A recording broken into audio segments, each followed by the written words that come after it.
শ্রদ্ধেয় সভাপতি আমাদের এই আজকের নির্বাচনী সভাতে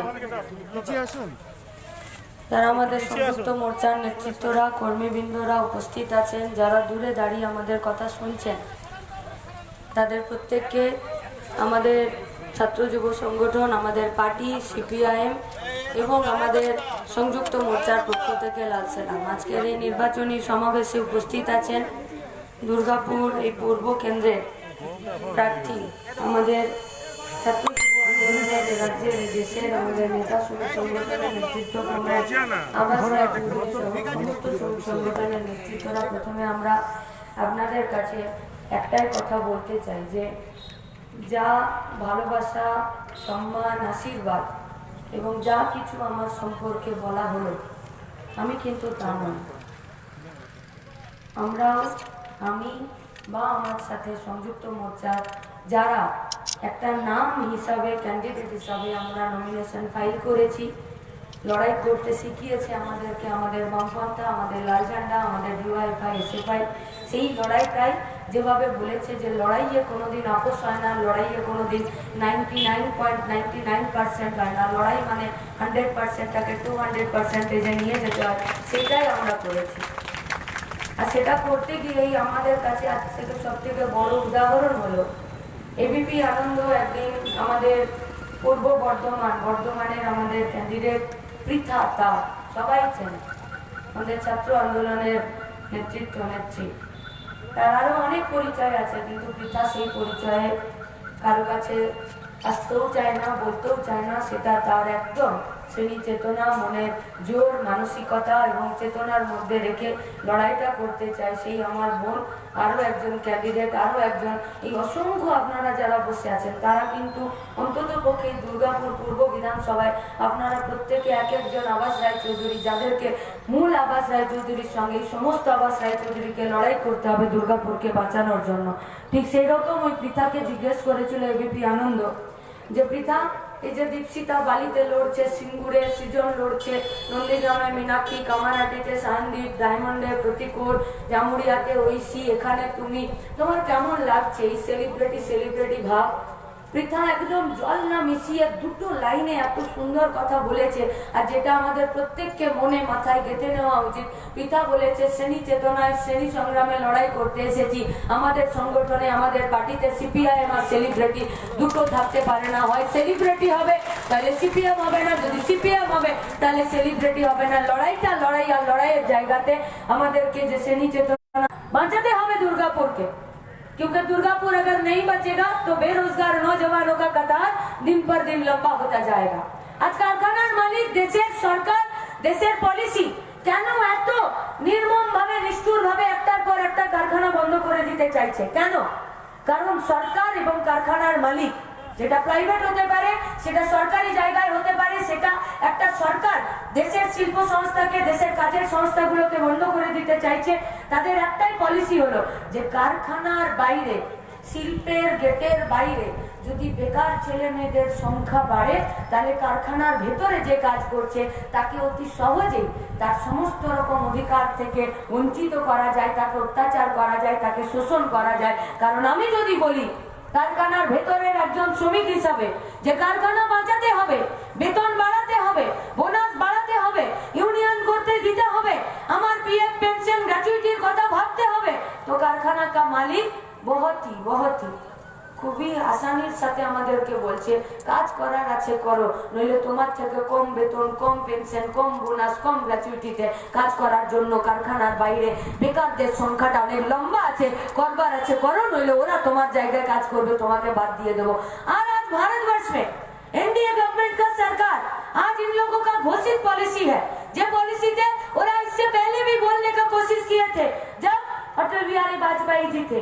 সংসদের ভেতরে দাঁড়িয়ে একটা দেশের সরকার, দেশের ট্যাক্স পেয়ারের মানুষদের পয়সাতে একটা নির্বাচন পরিচালিত হয়, তাদের পয়সা থেকে এমএলএ এমপিদের ভোটে তাদের বেতন হয়, তাদের পয়সা থেকে তারা এলাকার উন্নয়নের জন্য কাজ করতে পারে, তাদের আমার আপনার পয়সা থেকে এদেশের বাজেটের বরাদ্দ ঠিক হয়, যে এদেশের বাজেটের বরাদ্দ শুধুমাত্র নির্বাচনী প্রচারে আর সোশ্যাল মিডিয়ার প্রচারে যাবে না, কাজ কারখানাকে বাঁচানোর জন্য সেখানেও টাকা বাজেটে বরাদ্দ হবে, স্বাস্থ্যকে বাঁচানোর জন্য, শিক্ষাকে শিক্ষাকে বাঁচানোর জন্য, সরকারি জায়গাগুলোকে বাঁচানোর জন্য। তাও इस देश का प्रधानमंत्री अटल बिहारी वाजपेयी जी बोले थे कि देशेर सरकारेर काज देशीय संस्थाके परिचालना करा नय, देशेर सरकारेर काज हलो सरकार परिचालना करा। देशेर सरकार यदि सरकारी जायगा परिचालना ना करे, कारखाना काजके बाँचानोर जन्य, स्वास्थ्य शिक्षाके बाँचानोर जन्य काज ना करे, ताहले सरकार सरकार केन थाकबे? केन आमार आपनार पयसाय निर्वाचित हबेन? किन्तु इंडिया गवर्नमेंटेर जोटेर सरकार, सेई सरकार तार काज थेके बिरत हयनि, बदले ने अटल बिहारी वाजपेयी जी से 2 कदम आगे जाकर आज के नरेंद्र मोदी तिनी आज के संसदे भाषण पेश करছেন। তিনি বলছেন सरकारी संस्थानों का जन्म होता ही है मरने के लिए, कोई बचपन में गया तो कोई जवानी में जाएगा। आज के एएसपी बंद करार জন্য পুরো চক্রান্তকে আজকে তারা সমাপনের দিকে নিয়ে গেছে, আর ডিবিসি কে বন্ধ করার জন্য আজকে তারা নতুন করে চক্রান্ত শুরু করতে চাইছে। আমরা আপনাদের কাছে প্রশ্ন করতে চাই, যারা দূরে দাঁড়িয়ে আমাদের কথা শুনছেন, শুধুমাত্র আমাদের এই সংযুক্ত মোর্চার নির্বাচনী সমাবেশে আমাদের কথা এসে সামনে বসে শুনছেন তাদের জন্য নয়, আপনি কি চান? इस बार का इलेक्शन में कौन जीत सकता है এটা দাঁড়ি পাল্লাতে ওজন করে ভোট দেবেন যে তৃণমূল জিতে যাবে না বিজেপি জিতে যাবে? আপনাকে এটা আপনার বেকার ছেলের মুখের দিকে ভাবতে হবে যে কার জেতা প্রয়োজন। আপনি চোখ বন্ধ করে থাকুন, শুধুমাত্র সংযুক্ত মোর্চা দুর্গাপুর পূর্বতে কাস্তে হাতুড়ি দ্বারা দুর্গাপুর পশ্চিমে হাত চিহ্ন ছাড়া আপনার চোখের সামনে আর একটা কোনো চিহ্ন আসবে না। इस बार का इलेक्शन आपको ये तय करना होगा कि कौन सा नेता का भविष्य क्या होगा। देवेश बाबूर 5টা গাড়ি হবে, আবাসদার তো গাড়ির কথা ছেড়েই দিন, নাকি তৃণমূল বিজেপির নেতাগুলো চুরি করেছে, এসএসসি পিএসসি থেকে ঘুষ নিয়েছে, সারদা নারদা তো চুরি করেছে, ওরা বেঁচে যাবে না। গোটা দেশের ক্ষেত্রে গোটা দেশকে বেঁচে দেওয়ার জন্য, গোটা দেশের সরকারি সম্পত্তিকে জলের দরে বেসরকারিকরণ করে দেওয়ার জন্য তারা তাদের ভবিষ্যৎটাকে নির্ধারণ করবে কিনা সেই বিষয়ে ভোট হবে। सिद्धांत आप लोग लीजिए, निर्णय आप लोगों को लेना पड़ेगा कि भविष्य किसका सुधारेगा। শুধুমাত্র তৃণমূল বিজেপির নেতা মন্ত্রীদের না, ভবিষ্যৎটা শুধরাতে হবে আপনার বাড়ির বেকার ছেলেদের, ভবিষ্যৎটা শুধরাতে হবে দুর্গাপুরের, ভবিষ্যৎটা শুধরাতে হবে দামোদর নদীর ব্যারেজে, ভবিষ্যৎটা শুধরাতে হবে দামোদরের চড়াটাকে সরিয়ে দিয়ে সেখানে গোটা দুর্গাপুরের জন্য পানীয় জলটা আসবে কিনা। মহামারী শুধু আজ নয়, মহামারী 1 বছর আগেও নয়, মহামারী গোটা দুনিয়া জুড়ে দিনের পর দিন চলছে। আজও যদি আপনি কোনো স্ট্যাটিস্টিক্স ধরেন, আজও যদি কোনো আপনি ডেটাকে খুঁজে বের করেন, তো প্রত্যেক দিনে WHO বলেছিল আজ থেকে 1.5 বছর আগে যে পার ডে 12.5 লক্ষ সাধারণ মানুষ আছেন যারা শুধুমাত্র পরিশুদ্ধ পানীয় জলের অভাবে প্রত্যেক দিন কোনো না কোনো শরীর খারাপের শিকার হন আর তারা মৃত্যুর দিকে চলে যান। এটা মহামারী নয়? করোনাতে একটা দিনে 12.5 লক্ষ মানুষ মারা গেছে নাকি গোটা দুনিয়াতে? পার ডে 12.5 লক্ষ মানুষ মারা গেছে, মারা যায়নি এই ভারতবর্ষে। আজ যদি আপনি গুগলতে আপনি যদি হাঙ্গার স্ট্রাইকের যদি রেটটা দেখেন, তাহলে আজকেও দেখবেন যে 117টা দেশের মধ্যে 94 নম্বর দেশে আমাদের ভারতের নাম লেখা আছে, যেখানে প্রত্যেক দিন শিশু মৃত্যু, মায়েদের রক্তাল্পতা, বাচ্চাদের কমজোরি, থ্যালাসেমিয়ার পেশেন্ট, বাচ্চা প্রসব করতে গিয়ে মায়েদের মৃত্যু, কিন্তু দেশের সরকার পলিসি চেঞ্জ করছে না যে এই ইন্ডেক্স থেকে আমাদের ভারতবর্ষের নামটা একটু প্রথম দিকে যাক। কেন বলুন তো? কারণ পলিসিটা ওই জায়গাতে আছে যে কাজ কারখানার ভবিষ্যৎকে যেমন নষ্ট করেছে, শিক্ষা স্বাস্থ্যের ভবিষ্যৎকে যেমন নষ্ট করতে চাইছে, রেশন দোকান গুদামের প্রশ্নকে যেমন নষ্ট করতে চাইছে, তারই একটা অঙ্গ হিসাবে দুর্গাপুর। हम लोग सवाल पूछना चाहते हैं कि दुर्गापुर के स्मार्ट सिटी বানানোর কথা ছিল, দুর্গাপুরকে 2014 লোকসভা নির্বাচনে গোটা ভারতবর্ষে 100টা স্মার্ট সিটি হবে, তার মধ্যে দুর্গাপুরকে নাম লেখা হয়েছিল।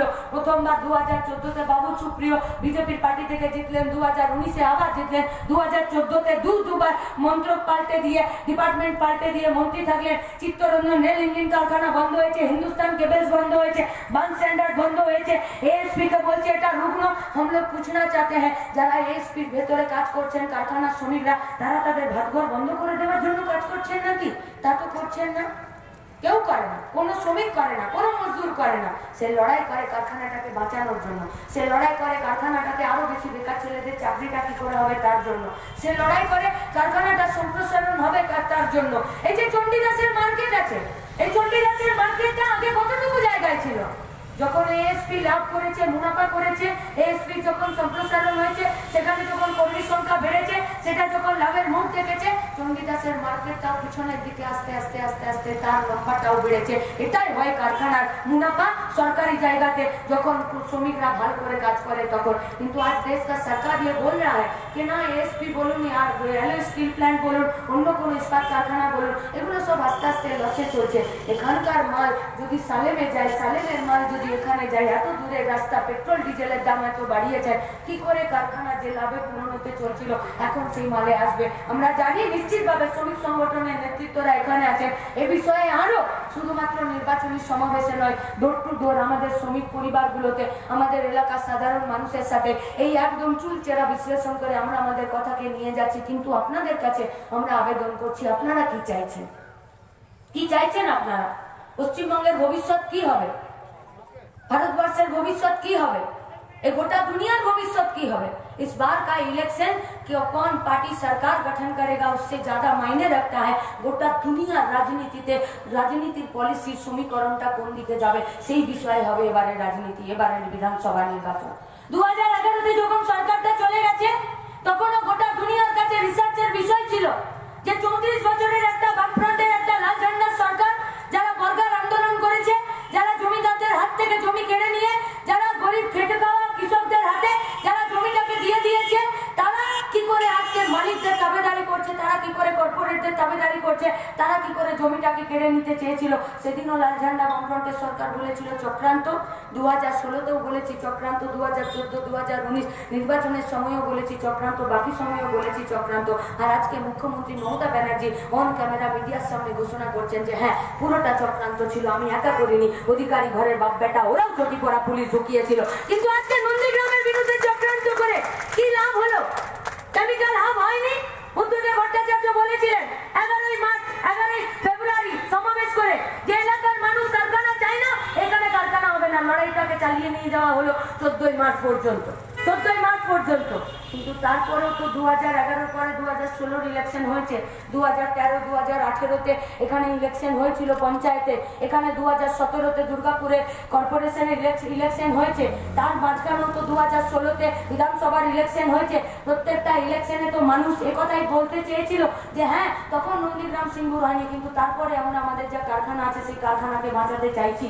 আমরা নন্দীগ্রামেও দ্বিতীয় শামুকখালীতে দ্বিতীয় বন্দর বানানোর কথা আমরা বলতে চাইছি, জেলিংহামের কারখানা করার কথা বলতে চাইছি, নন্দীগ্রামের রেল লাইনটা তৈরি হোক তার কথা বলতে চাইছি। শুধুমাত্র নন্দীগ্রামে নয়, আওয়াজদা বলছিলেন না বরাকর থেকে বাঁশকোপা পর্যন্ত আমাদের এলাকাগুলো আজকে শ্মশানে পরিণত হচ্ছে। একটার পর একটা ছোট কারখানা সেখানে বন্ধ হয়ে গেছে, মাঝারি কারখানা বন্ধ হয়ে গেছে। শুধুমাত্র দুর্গাপুরের এই ইন্ডাস্ট্রিয়াল জোনে 22টা ছোট মাঝারি কারখানা বন্ধ হয়ে গেছে। কারখানা বন্ধ হলে কি হয়? কলিয়ারি বন্ধ হলে কি হয়? কারখানা বন্ধ হয়ে গেলে কারখানার চিমনি, কারখানার গেট, কারখানার কল কবজা পর্যা সমস্ত কিছু ঠেলাতে করে ভর্তি করে নিয়ে আর পুলিশের উপস্থিতিতে সেগুলো ভাঙাচোরা টিনকা ডাব্বার দামে বিক্রি করে দেয়। এটাই হয়, আর এর বেশি কিছু হয় না। গোটা পশ্চিম বর্ধমান জেলা জুড়ে একটার পর একটা কলিয়ারি বন্ধ করছে। কলিয়ারিগুলো বন্ধ হয়ে গেলে সেই কলিয়ারিতে যারা চাকরি করছিলেন তাদের চাকরি জায়গাটা সংকুচিত হচ্ছে। তারা বেকার হবেন না, কিন্তু মাসে মাসে যে বেতনটা পাচ্ছিলেন সেই বেতনের জায়গাটা যে বাজারে খরচা হচ্ছিল, সেটা চণ্ডীদাস মার্কেট হোক, সেটা আশিস মার্কেট হোক, সেই মার্কেটগুলো বন্ধ হয়ে যায়। এই দুর্গাপুরের মাটি, এই পশ্চিম বর্ধমানের মাটি আমাদেরকে লড়াই করতে শেখায়। 15ই নভেম্বর শহীদ সুকুমার বন্দ্যোপাধ্যায় রানীগঞ্জের পেপার মিলের গেটে ব্রিটিশদের বিরুদ্ধে লড়াই করেছিলেন।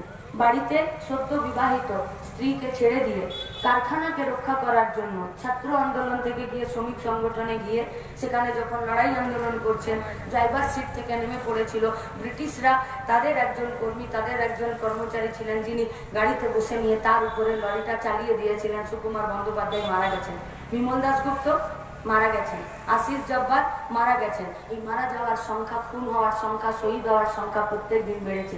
শ্রমিক সংগঠনের নেতৃত্ব দিলীপ সরকারকে হারিয়েছি, অর্পণ মুখার্জিকে হারিয়েছি, নির্গুণ দুবেকে হারিয়েছি। বাচ্চা ছেলে ভীমরাজ তিওয়ারি জামুরিয়ার বুকে কাজ কারখানার ভবিষ্যৎ চেয়ে মিছিল করছিল, তৃণমূলের পার্টিটা তাদেরকেও খুন করেছে। কিন্তু তারপরে পশ্চিম বর্ধমানের পশ্চিম দুর্গাপুরের এই পূর্ব দুর্গাপুর বিধানসভা এলাকার কি লাভ হয়েছে? কারখানাগুলো বাড়ছে, ডিভিসি বাঁচবে, একটার পর একটা কারখানাকে, ফার্টিলাইজার কারখানাগুলোকে, এমএমসির ওখানে যতগুলোকে বন্ধ করার জন্য চেষ্টা করছে, সেই কারখানাগুলোর ভবিষ্যৎ কী হবে? আর কারখানাগুলোর ভবিষ্যৎ যদি না থাকে, আমরা যতই লড়াই আন্দোলন করি, এই লড়াই আন্দোলনে কারখানা হবে না, হবে না। কারখানা করতে গেলে বাজেটে টাকা বরাদ্দ করতে হয়। কারখানা করতে গেলে বিধানসভার ভেতরে একটা এমএলএ এমপি থাকে। করোনার সময়কালে আমরা দেখিয়েছি, সাহায্যের হাত বাড়িয়ে দেওয়ার জন্য এমএলএ এমপি, পঞ্চায়েতের প্রধান, কাউন্সিলরের প্রয়োজন হয় না। সাহায্যের হাত বাড়িয়ে দেওয়ার জন্য ঝান্ডার প্রতি বিশ্বাস, মতাদর্শের প্রতি অবিচল আস্থা আর নিজের মানুষের প্রতি দায়বদ্ধতা থাকলেই কাজ করা যায়। আর সেই কাজ করোনার সময়কালে লাল ঝান্ডা সাদা ঝান্ডা মিলে করেছিল সেই কাজ। কিন্তু এই পরিস্থিতি, এই সিচুয়েশন তৈরি হয় কেন? কেন তৈরি হচ্ছে? আজকে গত এক মাসের, গোটা মার্চ মাসের হিসাব নিয়ে নিন। কলকাতার দমদম বিমানবন্দরে 140টা চার্টার প্লেন ওঠানামা করেছে। তার মধ্যে 90% বিজেপির পার্টির নেতা মন্ত্রীরা ব্যবহার করেছেন। এক একটা চার্টার প্লেন এক একবার ওঠানামা করতে গেলে 10 লক্ষ টাকা প্লাস 80%, 18% জিএসটি তার সঙ্গে লাগে। একটা উড়োজাহাজ, একটা হেলিকপ্টার, একটা হেলিপ্যাড, এই সমস্ত কিছুর জন্য পার ঘন্টাতে 1 লক্ষ ভাড়া তারা খরচা করছে, প্লাস 18% জিএসটি তারা সেখানে খরচা করছে। সোনোখাতে হসপিটালের বেড বাড়লো? বাড়েনি। আইসোলেশন বেডের সংখ্যা বেড়েছে? বাড়েনি। ভেন্টিলেশনের সংখ্যা, অক্সিজেনের মাস্ক, অক্সিজেনের সিলিন্ডার, কোথাও নতুন করে কোনো कोविड वार्ड তৈরি হলো? হয়নি। सरकार के पास बहुत पैसा है ভোট ভিক্ষা करने के लिए, কিন্তু করোনার সময় মানুষের পাশে দাঁড়ানোর জন্য সরকারের কাছে পয়সা নেই। উল্টে সরকার বাজেটে সেখানে কাটেলমেন্ট করছে। গতবার পর্যন্ত এই ভারতবর্ষে স্বাস্থ্য খাতে টাকা পয়সা ছিল 80,000 কোটি টাকা। এবছর স্বাস্থ্য খাতে টাকা কাটেলমেন্ট করেছে 74,600 কোটি টাকা। 5,400 কোটি টাকা কেটে নিল কখন? যখন করোনার সময়কাল আছে। সওয়াল नहीं पूछिएगा, नहीं पूछिएगा सवाल। যারা ডিএসপিতে, যারা এসপিতে কাজ করছেন, যারা ডিবিসিতে কাজ করছেন, তারা শুধুমাত্র নিজেদের চাকরি থেকে সরকারকে রেভিনিউ আর ট্যাক্স দেন না, তারা কিন্তু স্বাস্থ্য, সরকারি শিক্ষা, এই সমস্ত পরিষেবা নেবার জন্য তারা ট্যাক্স দেন। তাদের এটা অধিকার যে সরকার তাদের পাশে থাকবে, সরকার তাদের পাশে থাকবে, কিন্তু সরকার সেই জায়গাতে তাদের পাশে থাকছে না। তাই আমরা এই মঞ্চ থেকে যারা শুনছেন, আমরা তাদের কাছেও এই আবেদন রাখতে চাইছি। দূর অবধি যারা শুনছেন তাদের কাছেও আমরা আবেদন করছি, এবারের ভোট কিন্তু আপনার ভবিষ্যৎ নির্ধারণ করবে। এবারের ভোট পশ্চিমবঙ্গের ভবিষ্যৎ নির্ধারণ করবে। এবারের ভোট শুধুমাত্র সরকারের দিকে তাকিয়ে থেকে আর 2 ঘন্টা টিভিতে ভাষণ শুনে কোনো লাভ নেই। এবারের ভোট সরকার বাইরে বেরিয়ে এসে মানুষের সাহায্যে কি কাজ করতে চাইছে, কি পলিসি তৈরি করতে চাইছে, সেই পলিসি। আর যখন দেখছে যে তৃণমূল আর বিজেপি পলিসি এক আছে, সেখানে দল পাল্টাতে কোনো অসুবিধা নেই, কোনো সমস্যা নেই। আপনি তৃণমূলেই থাকুন, আপনি বিজেপিতেই থাকুন, পলিসি তো এক। কাজ কারখানার ভবিষ্যতের বিরুদ্ধে। আর কাজ কারখানার ভবিষ্যতের জন্য শুধু 2021-এর বিধানসভা নির্বাচনে আজকে 20 এপ্রিল আমরা আপনাদের কাছে আসিনি। এর আগেও 1 বছর, 1.5 বছর আগে চিত্তরঞ্জন থেকে কলকাতায় শ্রমিক সংগঠনের নেতৃত্বে আমরা ছাত্র যুবরা রাস্তায় হেঁটেছিলাম, কারণ বলেছিলাম তোমাদের কাজের জায়গাটা ঠিক থাকলে আমরাও কাজের জায়গা পাবো। এই লড়াইটাকে গোটা ভারতবর্ষের কৃষি, গোটা ভারতবর্ষের শ্রমিক, গোটা ভারতবর্ষের কারখানাকে বাঁচানোর জন্য বছরের পর বছর ধর্মঘট হয়েছে। প্রত্যেক বছর আর সেই ধর্মঘটে প্রত্যেকটা সাধারণ মানুষ স্বতঃস্ফূর্তভাবে অংশগ্রহণ করেছে। আবাসদা বলেছেন নবান্ন অভিযানের কথা। সেই নবান্ন অভিযানে মইদুল ইসলাম মিদ্দারা যদি শহীদ হয়েছেন, কিন্তু সেই শহীদ হওয়ার পরেও তাদের লড়াইটা আমাদের কাঁধে দিয়ে গেছেন। বলেছেন যে শুধুমাত্র আমি আমার চাকরির জন্য লড়াই করতে যাইনি। সুদীপ্ত বলেছিল যে কলেজের ইলেকশনটা হলে শুধুমাত্র আমার ডোনেশনটা, আমার যে তোলাবাজিটা করছে সেটা বন্ধ হবে না। হ্যাঁ, সুদীপ্তর বাবার ভায়োলিনের করুণ সুরটা আজও বন্ধ হয়নি। মইদুল ইসলাম মিদ্দার মায়ের চোখের জলটা এখনো শুকায়নি। কিন্তু তারপরও গোটা পশ্চিমবঙ্গের তৃণমূল এবং বিজেপির যে পলিসি আছে, সেই পলিসিতে গোটা পশ্চিমবঙ্গকে নষ্ট করে দেওয়ার জন্য, কাজ কারখানার ভবিষ্যৎকে নষ্ট করার জন্য যে রাজনীতিটা ওরা তৈরি করছে, সেই রাজনীতির বিরুদ্ধে আজকে এবেলা ওবেলা গোটা পশ্চিমবঙ্গে অনেক অংশের, সাধারণ অংশের সাধারণ মানুষেরা আজকে একত্রিত হচ্ছেন। আমরা তাদের কাছে আজকে আবেদন করতে চাইছি, তাদের কাছে আবেদন করতে চাইছি। হতেই পারে কোনো একটা দিন আপনাদের মনে হয়েছে যে হ্যাঁ আমরা ভুল করেছি। ওই যে বাচ্চা মেয়েটা আমাদেরকে ফুল দিল, এই যে সমস্ত এসএফআই, ডিওয়াইএফআই শ্রমিক সংগঠন আমাদেরকে যা ফুল দিয়েছে, কোথাও আমাদেরকে মালা পরাচ্ছে, কোথাও আমাদেরকে সম্বর্ধনা দিচ্ছেন, আমরা আপনাদের কাছে একদম খোলা কথাতে একদম বুক ঠুকে বলতে পারি, যা মালা পরাচ্ছেন মালাটা পরতে গিয়ে যদি আমরা গলাটা নামিয়েছি, মাথাটা নামিয়েছি, ভরসা রাখতে পারেন কোনোদিন অধ্যত্তে আর অহংকারে মাথাটাও তুলবো না, ঘাটটাও তুলবো না। কিন্তু মাথাটা আর ঘাটটা না তুললেও মেরুদণ্ডটা কিন্তু আমাদের সোজা থাকবে, ঝান্ডাটা এক থাকবে। চুরি করবো না কাজ কারখানা বাঁচানোর জন্য এই বিধানসভা নির্বাচনে নন্দীগ্রাম থেকে শুরু করে সিঙ্গুর, আর সিঙ্গুর থেকে শুরু করে শীতলকুচি, এই সমস্ত জায়গা জুড়ে সংযুক্ত মোর্চার পক্ষে মানুষ আজ একত্রিত হচ্ছেন। আর বিকল্প সরকার গঠন করা শুধুমাত্র সময়ের অপেক্ষা। আর সময়ের অপেক্ষাতে যখন একটা নতুন সরকার আসতে চলেছে, সেই সরকারের প্রতি সাধারণ মানুষের আরো বেশি সমর্থন দরকার। সবাই বলছে বিজেপির হাওয়া চলছে, আমরা যারা বুঝছেন, ভাবছেন যে ভোট দিয়ে কি লাভ আছে, বিজেপি তো হয়তো জিতে যাবে, শুধু তো হাওয়াতে ভাসলে হবে না। सभी के हाथ में गूगलिया बाबा का एंड्रॉइड फोन है, थोड़ा सा देख लीजिए। 137 कोटी भारतवर्ष, 90 कोटी ভোটার আছে, 60% সেখানে 60 কোটি মানুষ গতবারে ভোট দিয়েছে। এই 60 কোটি মানুষের মাত্র 37% যারা ভোট পেয়েছে তারা হচ্ছে বিজেপি। এই বিজেপি 37% ভোট পেয়েছে, মানে 21 কোটি মানুষের ভোট পেয়েছে। 21 কোটি মানুষের ভোট পেয়ে বাকি 137 কোটি মানুষের মধ্যে 21 কোটি বাদ দিলে এই বাকি সমস্ত মানুষের উপরে কখনো কৃষি আইনের নামে, কখনো শ্রমিক বিলগুলোকে 4টা কোডে নিয়ে এসে, কখনো ব্যাংকে প্রাইভেটাইজেশনের নামে, কখনো সরকারি সম্পত্তি কাজের জায়গাকে সংকুচিত করে তারা যে আইন তৈরি করে সংখ্যাগরিষ্ঠতার অহংকারে আইনের বুলডোজার আমাদের উপর চাপিয়ে দিতে চাইছে, সেটা শুধুমাত্র ওরা জিতে যাবে, ওদের হাওয়া চলছে। इस बात पर तय नहीं होगा। और इस बात पर अगर कोई बात बोलना चाहते हैं तो हम लोग बोलेंगे कि कोरोना का दौर चल रहा है, थोड़ा सा और भी ध्यान लीजिए। गूगलिया बाबा से पूछिए कि जो हवा चल रहा है ना भारतवर्ष में, गोटा दुनिया भर में, अब दुनिया भर में जो हवा आज भारतवर्ष में आ रहा है, ওই বাতাসে কিন্তু ভারতবর্ষের 20 মেশানো আছে। এই 20 বাতাসে আপনার আমার প্রাণ ভরে শ্বাস নেবার জায়গা নেই। তাই প্রাণ ভরে শ্বাস নিতে গেলে কেউ তৃণমূল থেকে বিজেপিতে যাচ্ছেন, কেউ বিজেপি থেকে অন্য কোথাও যাচ্ছেন। আমরা বলছি কাজ কারখানার প্রশ্নে যদি মুক্ত বাতাসে নিঃশ্বাস নিতে চান, আপনার কাছে একটাই রাস্তা খোলা, সেটা হলো সংযুক্ত মোর্চা। দুর্গাপুর পূর্বে কাস্তে হাতুড়ি তারা, দুর্গাপুর পশ্চিমে হাত চিহ্ন। আপনাদের আবেদন, আমাদের আবেদন, আপনাদের আশীর্বাদ, আপনাদের সমর্থন, আমাদের ভবিষ্যৎ আপনার বাড়ির বেকার ছেলেটার ভবিষ্যৎকে নির্ধারণ করবে। সেই ভবিষ্যৎ নির্ধারণ করার জন্য আপনাদের সমস্ত অংশে সাধারণ মানুষের ভোট সংযুক্ত মোর্চার পক্ষে পড়বে। এই আবেদন রেখে আমার কথা শেষ করছি। ইনকলাব জিন্দাবাদ, সংযুক্ত মোর্চা জিন্দাবাদ।